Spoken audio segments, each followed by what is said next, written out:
اعوذ باللہ من الشیطان الرجیم بسم اللہ الرحمن الرحیم۔ محترم سامعین، السلام علیکم ورحمۃ اللہ وبرکاتہ۔ میں آپ سب کو اپنے چینل عائشہ اسلامک ہسٹری میں خوش آمدید کہتی ہوں اور امید کرتی ہوں کہ آپ سب خیر و عافیت سے ہوں گے، اور اللہ تبارک و تعالیٰ سے دعا کرتی ہوں کہ اللہ تبارک و تعالیٰ آپ سب کو خوش رکھے، آباد رکھے اور آپ پر اپنی ہزاروں رحمتیں بارش کی طرح برسائے، آپ کی ہر حاجت کو پورا فرمائے، آپ کی ہر خواہش کو پورا فرمائے، آپ کو صحت و تندرستی والی زندگی عطا فرمائے اور آپ کی زندگی کی تمام مشکلات، پریشانیاں اور مصیبتیں ختم فرمائے، آمین۔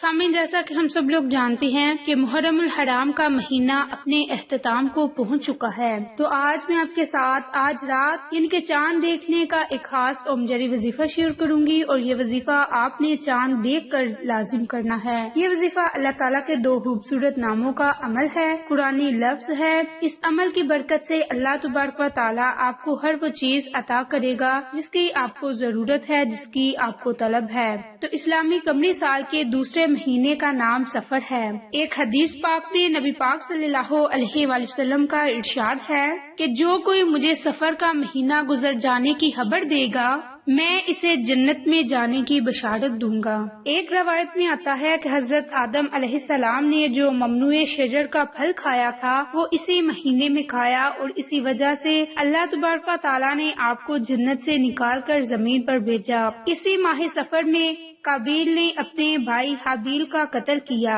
اسی مہینے میں حضرت نوح علیہ السلام کی قوم پر طوفان کے عذاب میں گرفتار ہو کر ہلاک ہوئی۔ حضرت ابراہیم علیہ السلام کو اس ماہ کی سفر کی 1 تاریخ کو آگ میں ڈالا گیا۔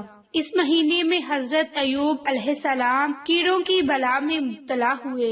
حضرت زکریا علیہ السلام کے سر پر بھی ماہ سفر میں آڑا چلایا گیا۔ حضرت یحییٰ پر بھی سفر کے مہینے میں بلائیں نازل ہوئی۔ اسی سفر کے مہینے میں حضرت یونس علیہ السلام مچھلی کے پیٹ میں داخل کیے گئے۔ نبی پاک صلی اللہ علیہ وآلہ وسلم جب زندگی میں بیمار ہوئے تو اسی مہینے میں ہوئے۔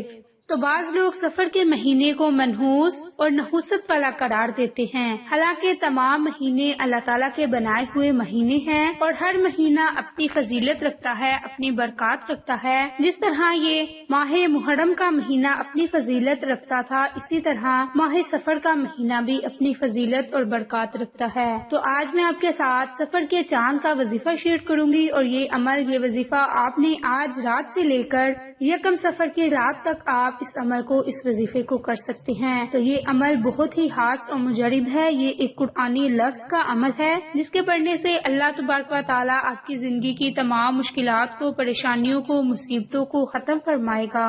تو آج میں آپ کے ساتھ قرآنی لفظ یا ارحم الراحمین کی فضیلت شیئر کروں گی، اور اسی کی برکت سے آپ کی ہر جائز حاجت پوری ہوگی، جو بھی آپ کا جائز مقصد ہوگا اللہ تبارک و تعالیٰ آپ کو اس مقصد میں کامیابی عطا فرمائے گا۔ تو جیسا کہ میں آپ کے ساتھ ان کلمات کی پہلے بھی فضیلت شیئر کر چکی ہوں، عمل کی برکت سے، اس وظیفے کی برکت سے آپ کی تمام حاجت غیب سے پوری ہوگی، اور آپ کی تمام مشکلات غیب سے ختم ہو جائیں گی، آپ کو آپ کے ہر کام میں کامیابی ملے گی۔ تو یا ارحم الراحمین انتہائی عظمت والا ذکر ہے۔ اس کے ذریعے سے دعا مانگنے کی فضیلت کے بارے میں حدیث ہے کہ نبی پاک صلی اللہ علیہ وآلہ وسلم نے ارشاد فرمایا کہ بے شک اللہ تعالیٰ کا ایک مقرر کیا ہوا فرشتہ اس شخص کے ساتھ ہوتا ہے جو یا ارحم الراحمین پڑھتا ہے۔ بس جو شخص ان کلمات کو 3 مرتبہ پڑھتا ہے تو فرشتہ اس سے کہتا ہے کہ بے شک یا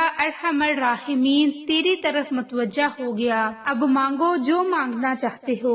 زید بن حارثہ کا ایک واقعہ ہے کہ انہوں نے طائف سے ایک آدمی خچر کرائے پر لیا، اور خچر کے مالک نے کہا کہ میں خود آپ کے ساتھ رہوں گا، اور جہاں میرا جی چاہے گا وہاں اتار دوں گا۔ وہ انہیں لے کر ایک جنگل کی طرف گیا، اور پھر بالکل ویرانے میں جا کر انہیں کہنے لگا کہ اتر جائے، تو دیکھا کہ چاروں طرف لاشیں ہی لاشیں پڑی ہوئی ہیں۔